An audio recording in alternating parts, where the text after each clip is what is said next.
Blog Talk Radio.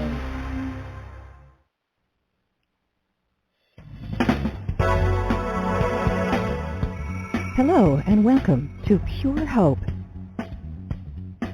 with your host, Reverend Janice Hope Gorman. Hope is the name the angels gave Reverend Gorman. Help open planetary eyes. And that's what we hope to do on Pure Hope. Thank you for joining us.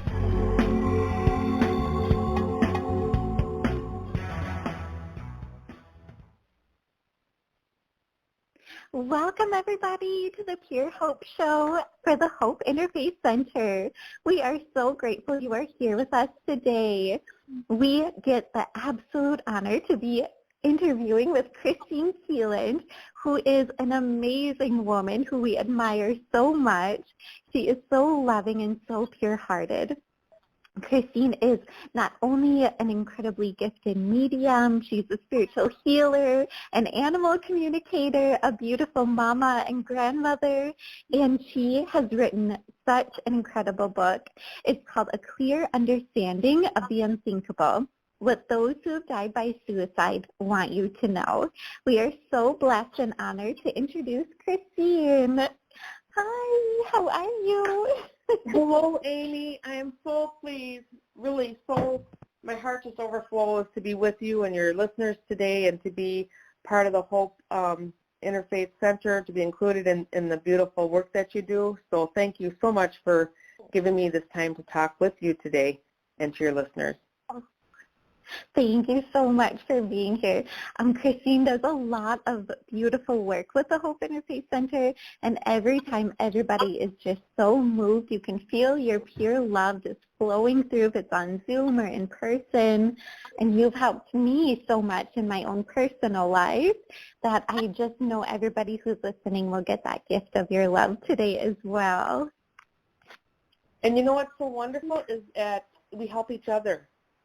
Because every time I'm able to guide and support someone, that comes back to me, and it goes out 1,000 times to the rest of the world. So there is no, there's no end. There's just no end to what we do for each other. And, you know, aren't we lucky that we have that ability to do that for one another? Oh my gosh, yes, absolutely. I think I need a whole notebook for our time together today. That is so true. I love the way you can just imagine that so beautifully. Just like that infinity sign of we all get to give to one another and receive from one another. Absolutely, and right now it's so important that we know what we're giving and receiving, you know. Mm-hmm. That's so true. Yeah, that's so true. Kristine, I want to give you an opportunity to speak about the work that you do. Can you tell us a little bit more about it? I would love to, and I only hesitate because I don't like to, I like to, whoever I'm working with, guide me as to what's best for them. Mm-hmm. So I have certain titles, like with medium, I can talk to people who have transitioned out of the body. I can talk to animals that have transitioned out of the body. I can do body work and healing work, and I work with all the energetic fields way beyond just, you know, within your physical body, but all of you. I work with all of you in wholeness with you. I work with people who want to understand their life experience and how to make sense of it. And once you understand something, you can start to change things into what's best for you.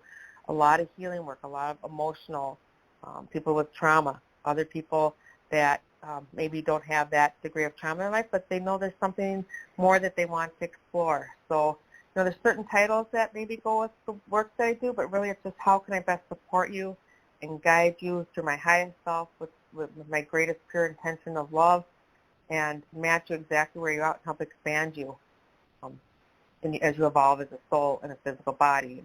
But this earth journey, you know, being a person is not always easy. It can be joyful, it can be sorrowful, and everything in between. And, you know, it's very nice to have a guiding hand and a guiding light, perhaps. And we're all light. I don't mean that I'm the light, you know, but we all have a light within us, and we need a little, you know, to recognize that within ourselves. And I find that's really the work that I do is help people recognize their own divinity. And it may be under layers, but it's there for all of us. And I had my own way of coming to find this about myself, and I think that's helpful too, because I do have experience of great sorrow and great joy, and that helps people relate to me too, I think. But it always goes through, what does the soul want me to know, and how can I best express that to the person or people I'm working with? Oh my gosh, Kristine, you are so incredibly loving and so kind. You mentioned a little bit about kind of like your experience getting here, where you experienced some sorrow and I'm sure some joy. Would you be willing to share a little bit more about that? Of course. You know, and for most of us it starts, you know, as children, and how the world relates to us and what we understand about ourselves. And for me, it was, you know, a bit of a confusing childhood. I felt loved. Well, I felt loved. I felt unloved. I understood I was loved. I knew there was more than what I was experiencing. I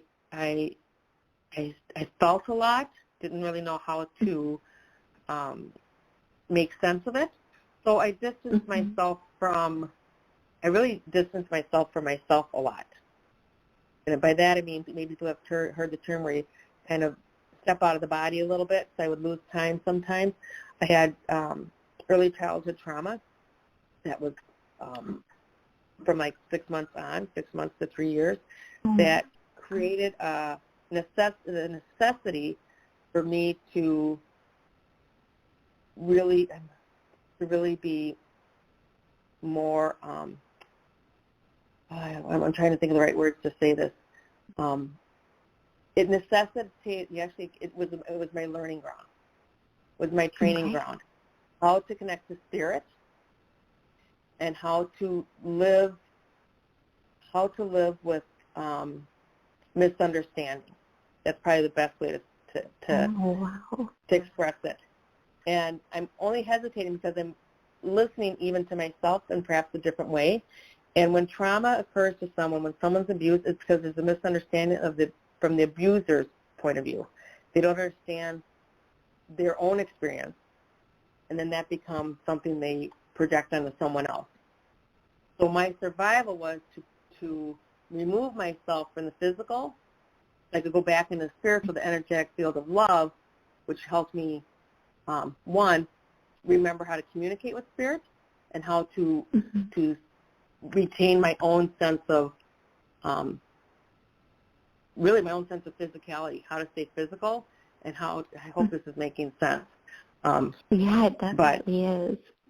Yeah, and then I grew up in a household where my mom was psychic, and she talked about being psychic when we were growing up, and talked to the angels, taught a lot about it, but it was very, this was during the 1970s, it wasn't really well received. People thought it was against God, and so I just remember being, my mom talking to me, and I knew about my angels, and I'd talk to them. I didn't really have a concept yet of my higher self, how to work with that, but I did work with my angels a lot. But I remember saying, I don't want to do this. I don't want to be public with this. I don't want the repercussions that come with it. I just want to be normal. I just want to be very, very normal. And when you come from, yeah, right? I just want to be normal. Like everybody, I want to be, leave it to Beaver. And when you have an experience of trauma, you carry a lot of shame with you and guilt. And as a kid, this was repressed memories. So I didn't even know where my feelings came from. But as I got more intuitive, those memories came through, and I was able to heal myself through energy work, through intuition, through understanding the greater experience. So it became not something horrible that happened to me, but just an experience.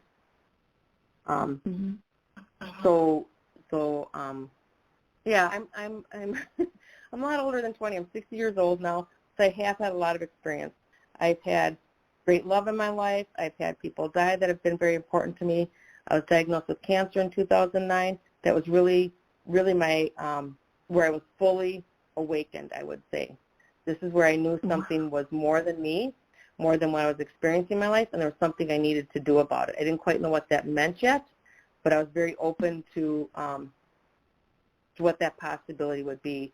And it's really interesting that I co-wrote a book with my really good friend Mary Bauer about suicide, because in my 20s, really my teens and my 20s, I had a lot of suicidal thoughts. And it was because I knew there was more, but I didn't know what the more was. And it was so painful to be here and not know myself and not know why, or how this thing that was tangible to me that I knew was greater than what I experienced, but I couldn't express it. I didn't know what it was, and so it just turned into depression. And I worked through that over many years, and it's really it's a learning experience. There's no bad things that happen to us. It's just what do we do with it. Mm-hmm. Wow. Oh my gosh, you have had such a life journey. I thank you so much for sharing all of that with us. I think it just like you said, like it just helps us relate and know you're human, and just to see the most loving, incredible woman that you are today, even though you've been through all of that, I think gives me a lot of hope to say, like, we can go through these really hard things and, like, still come out being a loving, wonderful, intuitive, loved or lovable person. And you set such a great example of that. Thank you so much. Well, thank you for that kind endorsement. I appreciate that. Mm-hmm. Yeah, we appreciate you. Oh, I would love to talk about your book. I really feel called to tell the story quick. So my sister Janelle, we are like twins. We're together all day, every day. And I have a trip coming up where I'm going to be gone a few days next week. And I feel like sometimes really nervous when I have to leave her because I worry about her a lot. Like, she's just going through so much right now. And I was reading your book this morning, trying to go over it to look at the questions and everything. And I went into meditation and prayer time. And I had your book open on my table by my computer, and I closed my eyes, and when I opened my eyes, right next to your book is a picture of Janelle from when she was about 4 years old. And that picture was not there before, and I don't think I've ever seen this picture before. Yeah. So in my meditation, I was praying to the angels, asking, like, please just send, like, extra comfort to her and to me as, like, we take this trip next week. And then as soon as I opened my eyes, this picture was there. So your book has such magic to it. It is incredible. And I know the first time I read it, I just felt such a deep sense of comfort and peace and connection to other people. Like, it really helped me connect with empathy and compassion for others. So you and Mary have given the world such a gift through this book. It's so great. Oh, that just touches me so deeply, and I'd like to say the picture of Janelle showing up was amazing, and it is amazing, but I hear that all the time, things like that happening, and it's our confirmation, right? We doubt things, we wonder things, and it's always, always, always present, this love and this expansion and the help and support we have. It's never, it's like oxygen. It is always, always, always here. And yes, our great joy is that this book is touching people in profound ways. And it is, I've talked to people in about 7 or 8 different countries that have had very similar experiences where this book touches them. It's what they need to hear. It is, and again, this book comes through, we were the vessel that this information came through. It made sense to us. It was partnership with the souls that came through. But what a gift. What a gift from those who have experienced this and how they want to share this and let people know why they feel the way they do and how they can help themselves and how they can help others, because, you've read the book, but there's some really great takeaways, and there's great questions for everybody, whether you've experienced a suicide, not how to know yourself and how to know others better, and how do you define love? How do you define life experience? I'm so glad you read it. I'm so appreciative. Oh my gosh, it is such a great book.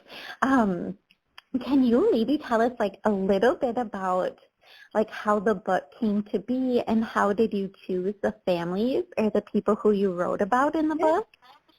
I would love to. Well, Mary and I both do intuitive work. Mary, she's more of she's a fantastic, for the best I've ever met as far as reading energy, knowing energy. She does body work. She's trained in healing touch and other modalities. And then I work with clients. I don't use a table anymore. I work more one-on-one. But we've been seeing, over the years, especially the last couple of years, an increase in suicides, and especially young suicides. And we've wondered, rather than after the fact, how can we help people? We get people that come in that are suicidal or their family members suicidal, but we also get a lot of people, I especially get a lot of people after the fact. They want to know, as a medium, how can I help them? And a few years ago, I used to work in the school district before I started doing this work. And a few years ago, a staff member from one of the middle schools called me, and there was a young man who died by suicide. He was 14, and she just asked if I could check in and see what was going on. And he told me that that he was the catalyst. That it was not his preferred way, but he needed people to understand teenagers. And he had certain behaviors that they weren't paying attention to. So he told me the perspective from school staff members. We didn't get too much of the family. So that was a 14-year-old. And he told me that his behavior changed. He quit looking teachers in the eye, and for him that was his biggest clue. If you see a child that normally looks you in the eye and all of a sudden they stop, there's a pause adults need to take and wonder what's going on. So that young boy was 14, but I have seen as young as 6 and 8 years old either succeed in dying by suicide or really trying hard to leave that way, all the way up to 92. So this is a life experience, and there's many, many different reasons. So that was our wondering, and so it's like we put a call out to the universe. How can we help? And one day, Mary and I she called me out of the blue. She was in her yard gardening. She has a little farm in Wisconsin, and she was gardening, and she just heard really clearly the gentleman in our first book saying, "I'm ready to talk. I need to talk to you right now." Wow. She ran in the house covered in dirt, called me. I was watching my granddaughter that day. She said, "We've got to do this. We have a gentleman coming in, wants to tell a story." I said, "Absolutely, we'll do this." So for the next, I'm not sure if it was 9 months here, but we met every Wednesday. Sometimes it was all day, sometimes we met between that. And we just listened and we channeled the first gentleman. And then we didn't necessarily ask for people, but people, they just came through and said, "I'm here. I want to tell you my story." We kept it to 10 for, we wanted the highest and best, the most clear. To me, I think from reading it, you get a sense of the actual person. They each use their own language, their own sense of who they are, and they came to us. And they all had a different reason for choosing suicide as an option, experience, and they wanted to explain why and how they could help. So we listened, and we recorded all the sessions. Mary was really good at asking questions, and I did most of the channeling. Once the model, it was equal, but she's really good at asking the questions, holding that space, and together we just let the souls come through and tell their story. It was really one of the most powerful experiences. Really honored that I could do that.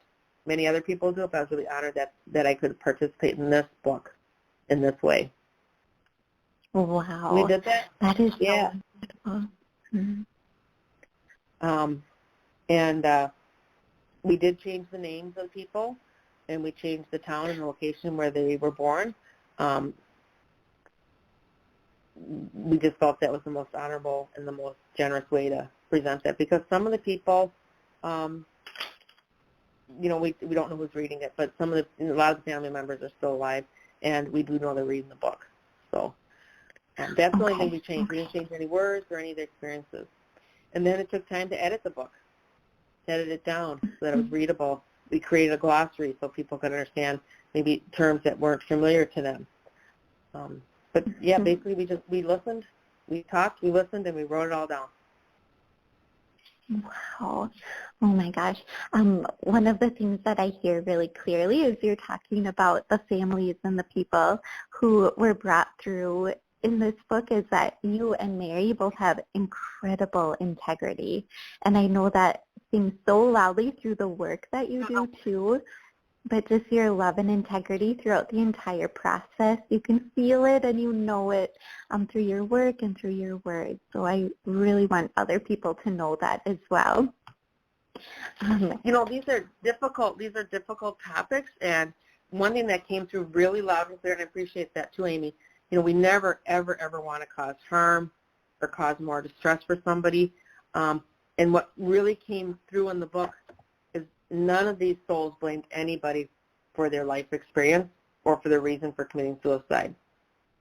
They explained how they got to the point, but it was never somebody made me do this, or there was no blame. It was just truly, when you read it, it's all through that lens of love or misunderstanding of love. And that you can, I'm so grateful you can understand that we do hold that high space. Our intention is always to offer the best. Always, always, always to offer our best. Yes, yeah, and it definitely comes through. It definitely does. There is a little part in the book. Can I read this one part to our listeners? Is that okay? Yes, please.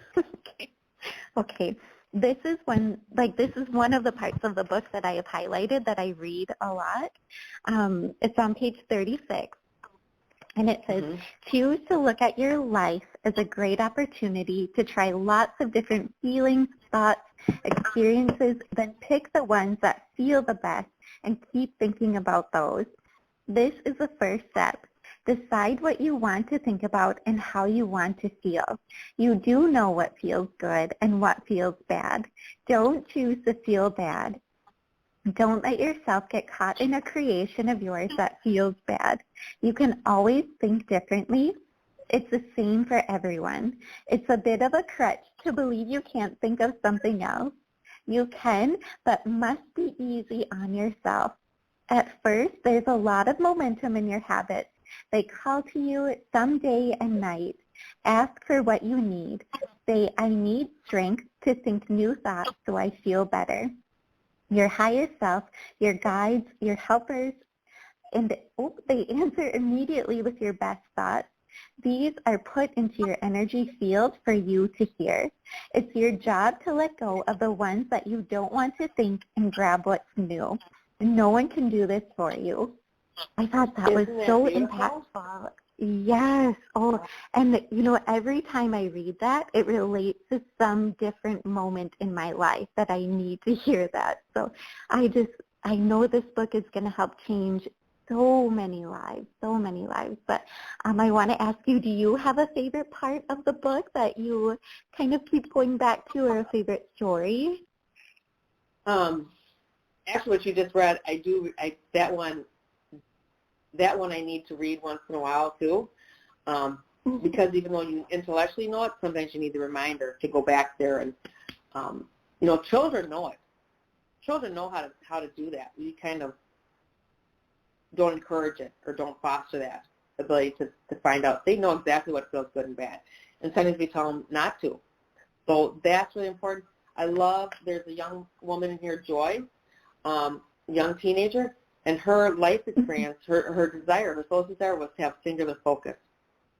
And that was her experience. She was kind of what you would call it, a type A personality. Did everything to the best, but sometimes it was extreme, and she didn't know how to take a break.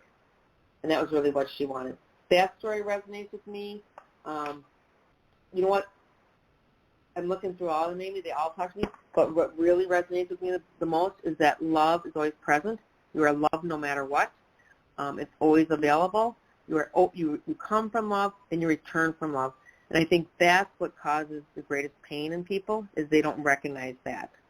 They don't understand that. And as I'm saying that sounds like, such a cliche or such a, something you put on a sticker or a T-shirt, but it's absolutely true. And for some people, there's an angst of knowing more, and it can be that.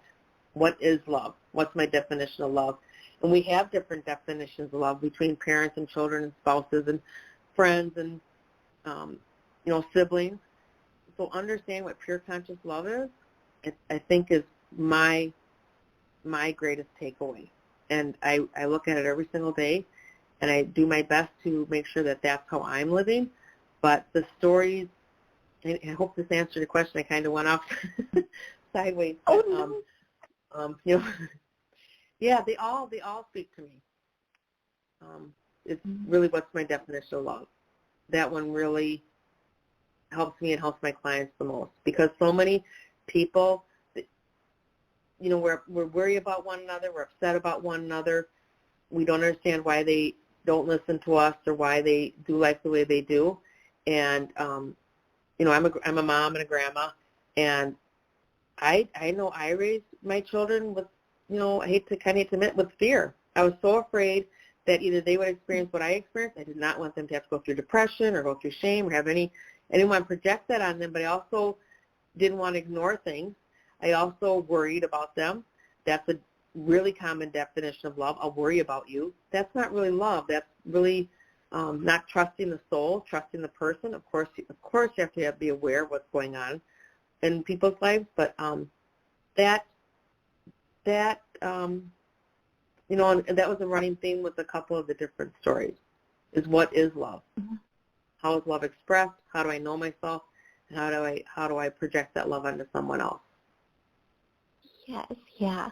I love that you asked that question, like, what is love? Because you're right, it's going to look different in different relationships and with different people. So I love having that question, like, even every day, a few times a day, of asking yourself, like, okay, what is love? Or what is love in this situation? I love what you said about the worry. Oh, sorry, go ahead. And some people don't, you know, I also, you know, like, how do you know you're loved? Because that's also coming from outside yourself, which of course we want love from everybody else, right? You want to feel loved. But love should always make you feel good. Being loved is like, there's really no words for it, but when you know you're loved, you don't feel bad about yourself. You don't feel bad about the other person. You feel, it's exactly what you were saying earlier. It's like, you know what feels right. You know what feels good. You create from that. You create from that space. And I want to say unfortunately, but even that's not exactly accurate, because I know we all experience things in our own way for the soul's evolution, but unfortunately a lot of people don't understand what love is. They don't have that present in their life, or it's a distorted definition of love. And that's really, you know, that's what this book comes down to. Even that young girl, the joy that I like her story a lot. Her parents loved her, but they didn't hear her, they didn't see her, they didn't recognize her. Their own, and this is not blaming them by any means, and she made it very clear, and so did all the others, and I'm making it very clear. It's not blaming one another. It's just understanding the person you're with and understanding yourself. And they kind of chose her path at a very young age because she showed a lot of talent and a lot of intelligence in one area. And this young child wanted to experience a lot of different things in life, just like you had talked about in the passage. There's so much to experience. We limit ourselves without even being aware that we limit ourselves. So this book is about expansion, about living, about joyfully experience life in many, many different ways. Yes, the book's about suicide and a clear understanding of unthinkable, but what if the thinkable was, I'm limitless? I have possibilities. I have outcomes that I've never even thought of. No, maybe that's the unthinkable. It's really shifting our consciousness into something that we have yet to experience globally across humanity. This book is a good stepping stone in that. And when I look out across the world and what we're experiencing now, yes, it's very difficult. It is very extreme in some instances. But as I said earlier, it's experience that brings us to something else.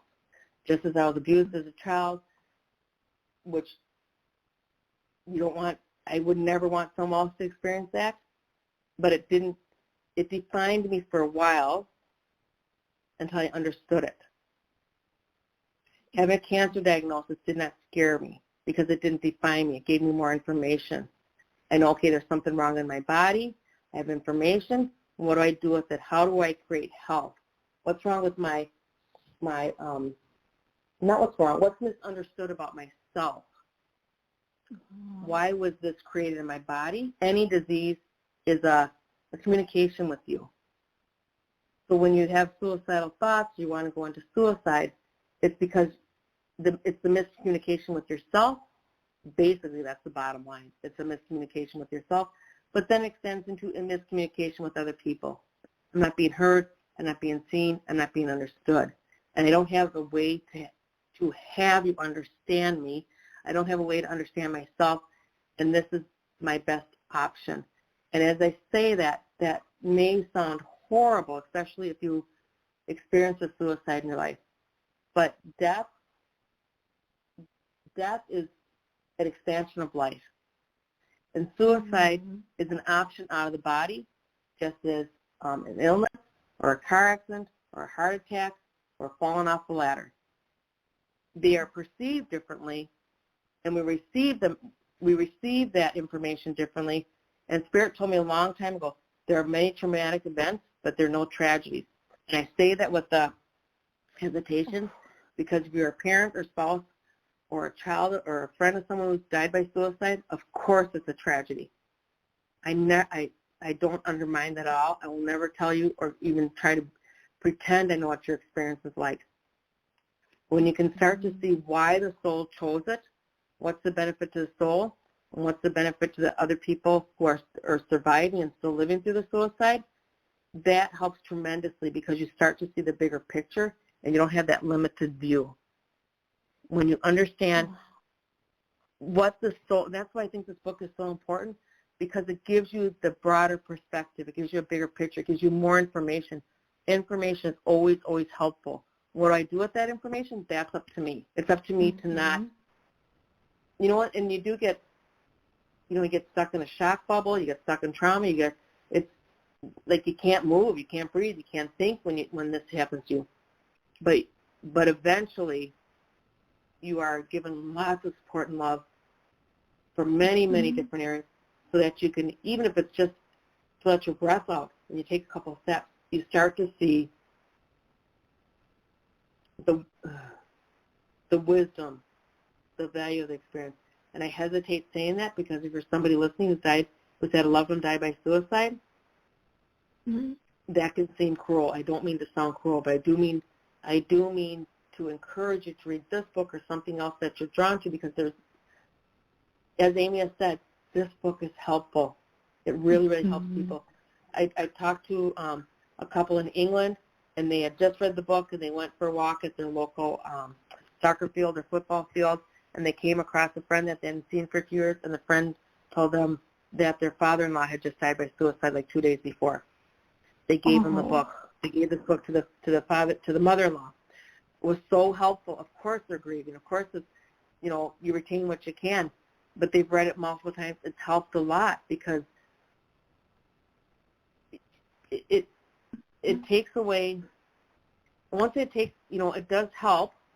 I can't tell how much. I can't say definitely, but they start to see that it wasn't because they didn't love enough or didn't get it or helps them maybe not blame themselves. It gets so confusing, but this book does help. It does help a lot, and I've heard that. The book's been out for a year, and every week we hear from people where it's helped them, or unfortunately we hear from people every week that there's been another person who died by suicide. I mean, some weeks here are 4 or 5 people, and children. And as much as this is a soul's, many times it's a soul's choice. This is part of their soul plan coming in. This is my options. Most likely I will die by suicide because of, this helps me, it benefits my family. There's a wonderful story in here by a gentleman named Ted. Explains why he wanted to, his children wanted to experience total devastation so they wouldn't have to be created again. So when you see it from that perspective, it sheds a new light on it. But there are also people dying by suicide right now because they're losing the will to live. They can't see a change in the world. And there's this oppressive energy right now of, you could say lack of hope. So that's another thing we want to look at, is to get people to understand themselves, understand their experience, and know that this moment in time that we're experiencing right now is not forever. There is so much love and beauty and light coming in, and our outcomes are different now. We're in a different vibrational and field, a different frequency. So the possibilities that limited us is changing. Mm-hmm. Oh my gosh, I love that. I think that's such a message of hope for people to hear, because I think it's almost daily now where we hear people say like, oh, I just can't do this anymore, or, like, when are things going to get better? It's probably like the biggest question we're asked all the time. When is it going to get better? And I love how you say, like, there is so much light and so much love coming in, and then the message in the book of, like, we can choose, like, we need to have these loving, beautiful experiences. And, and we take that first step into thinking better and, again, just experiencing that love.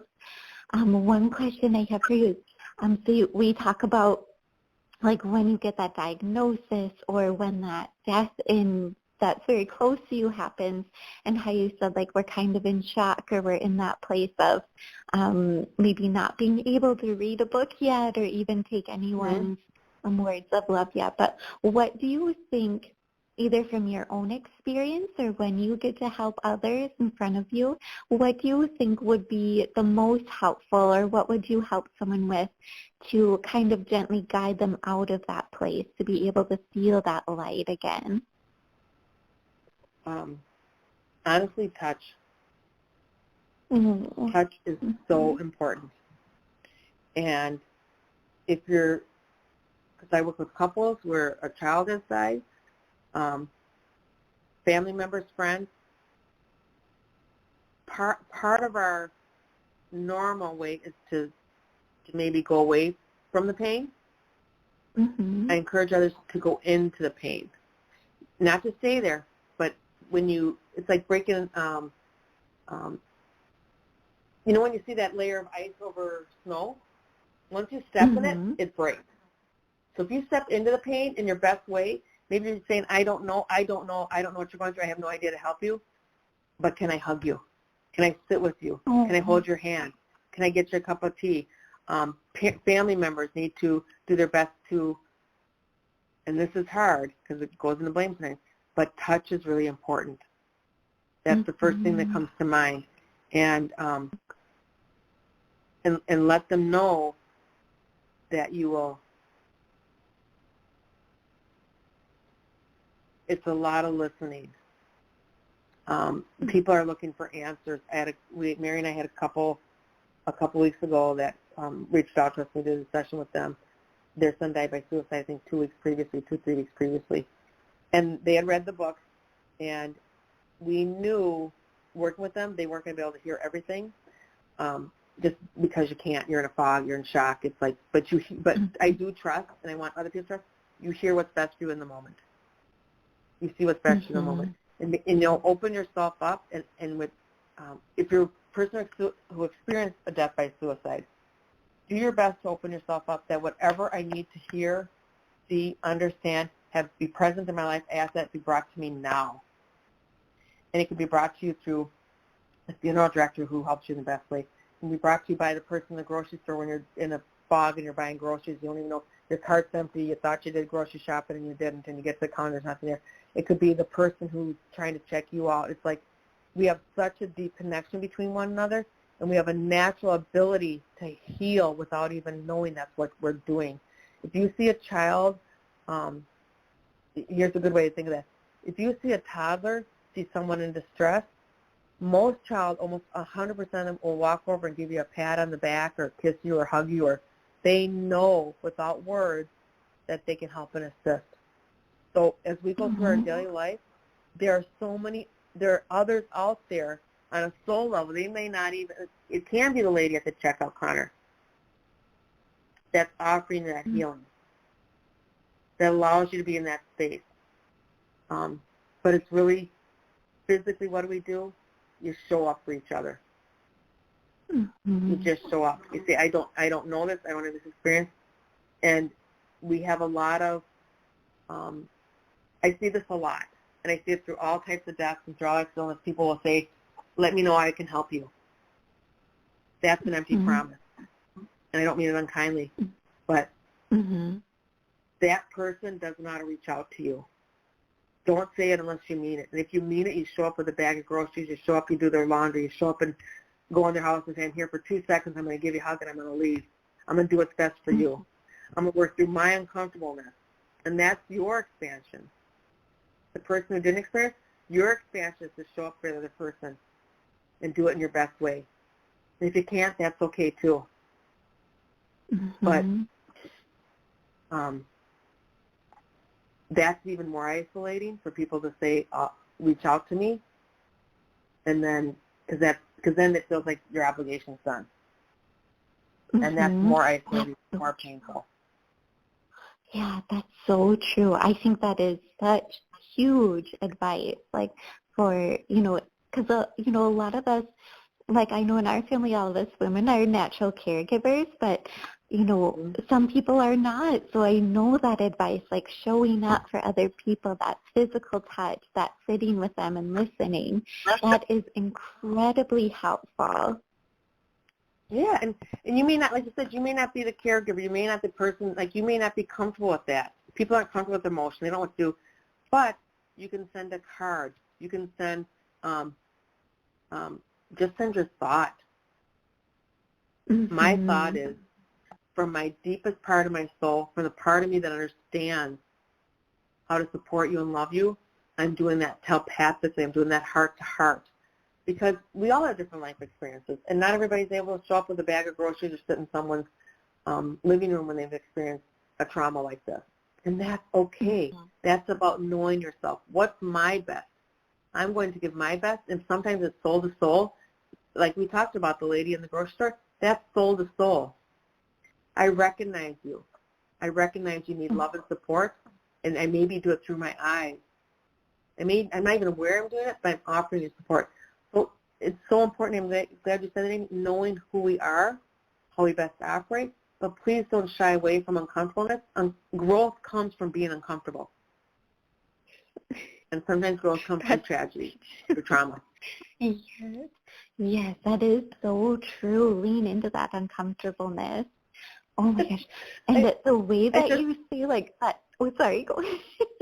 Well, I had a very funny image. It's like, and then hopefully, but I just saw like a teenager wearing pants pants that are too short, they're way too above their pants, and the underwear is too tight. And it's like, if you don't ever change your pants and change your underwear, you're 13, 14, 15, you will remain uncomfortable for the rest of your life.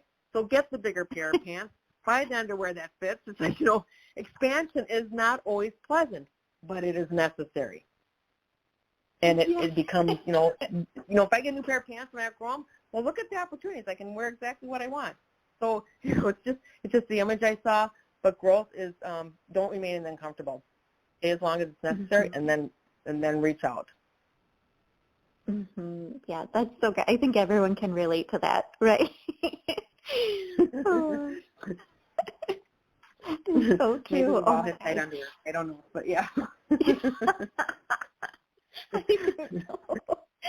Oh my gosh, I think that's such a great visual, and it's so true. It's like if you can change that uncomfortableness for your own self, just like you said, to show up in your own way and to show up in your best way. I think that's so impactful to hear, because you're right, everyone is at a different level in a different place.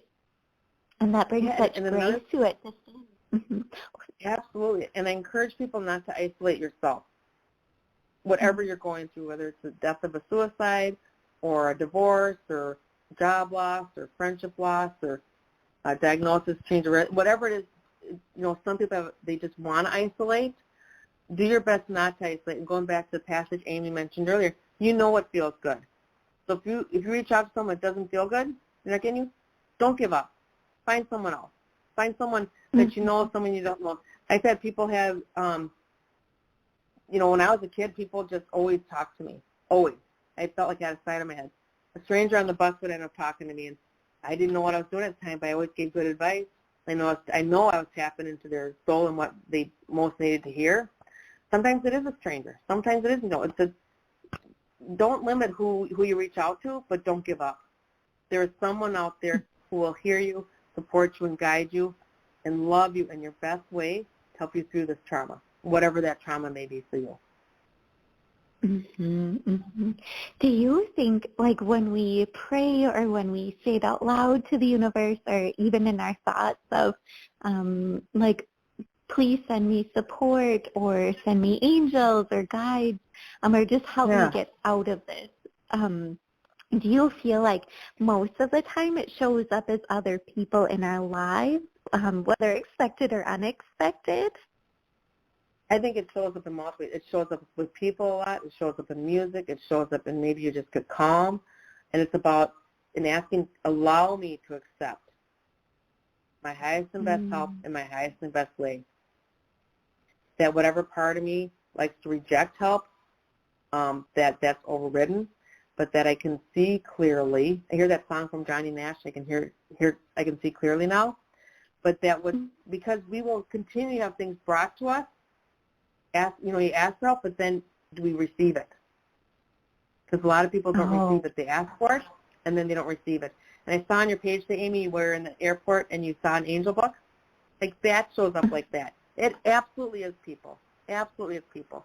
But it comes in lots of different ways. So don't reject anything. Comes through animals and music, and comes through food many times. I mean, that sounds really odd, but that sounds really odd. But I'm hearing it does come through. It comes through service. It comes through big ways. It can be just that momentary exchange with someone, or it's a new person in your life that helps and supports you, or a person that's been in your life and all of a sudden their behavior shifts a little bit. But it's about receiving. Yes, it's asking you shall receive, but it's really important to receive. And a lot of times we don't normally receive, and so that's where you ask your highest self to come in and please, like, override my personality. Personality a lot of times says, I can do this by myself. There's value in doing it by myself. It's better to do it by myself. It's, we shouldn't ask for help. That's your personality. That's not your soul. So ask for the soul to receive whatever's in your highest and best interest and kind of get out of your own way. And when you're on your own way, because your body gets tense, your body gets tight, your throat may get restricted. You may have, it's listening to your body. And when you're going through a trauma, that can be difficult because your body already is tense and tight. But even if it's just a little like a sigh, when you're with a person that gets you, your body just relaxes. Or you realize you're not so tight.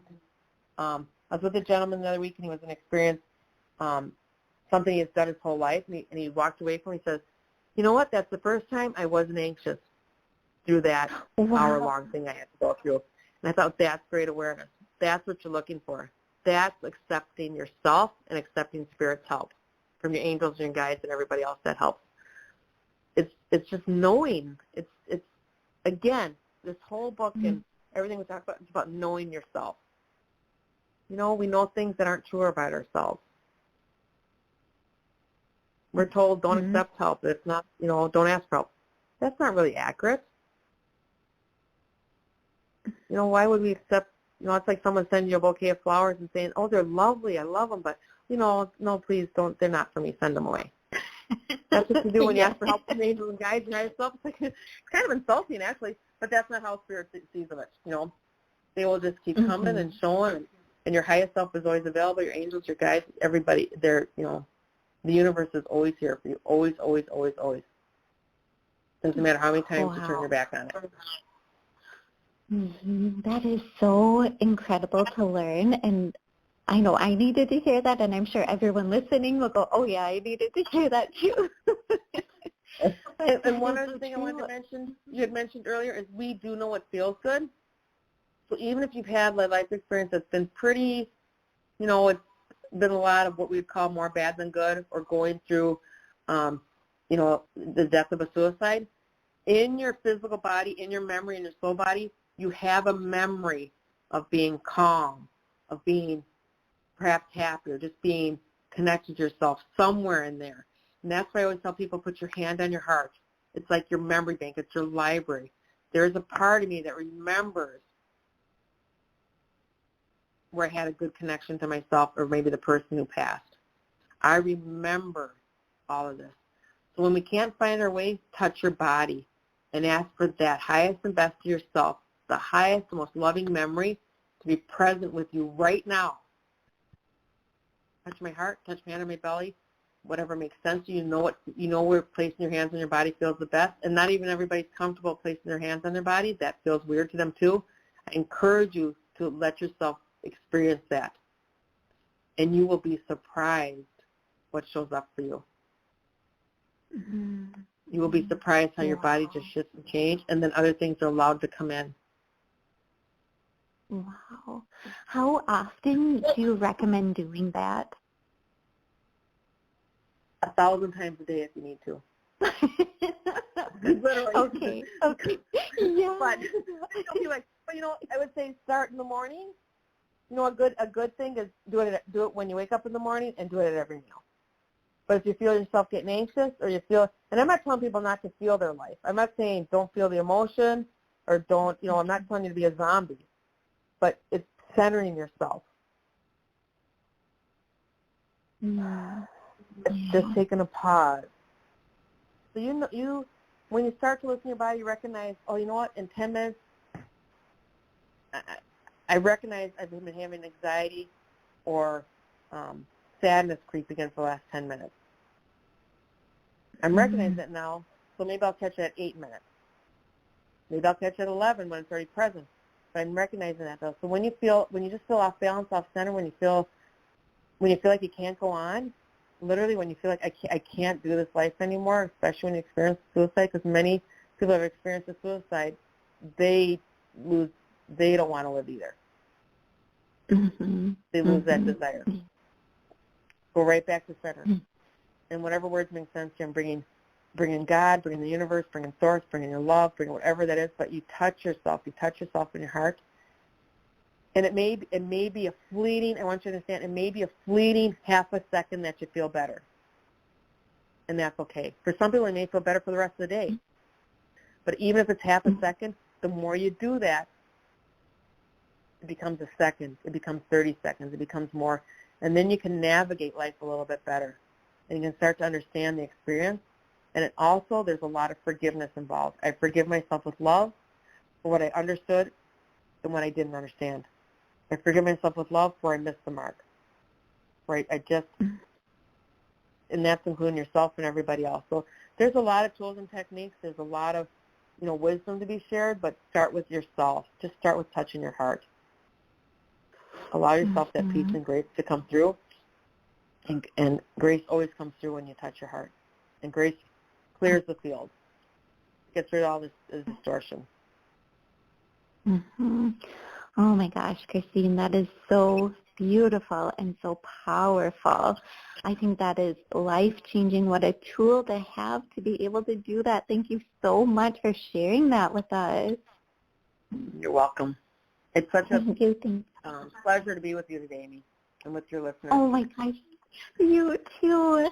We want to let everybody know where they can find you or get a hold of you to book a session or time with you, and then to also buy this amazing book of yours and Mary.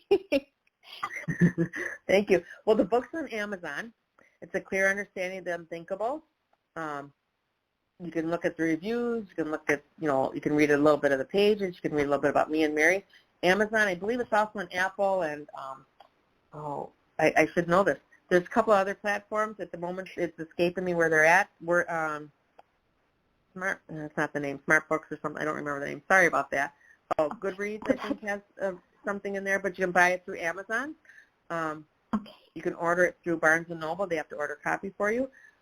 You can find me at KristineKieland.com.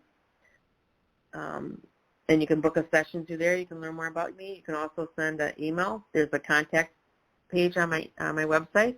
I would love to hear from you.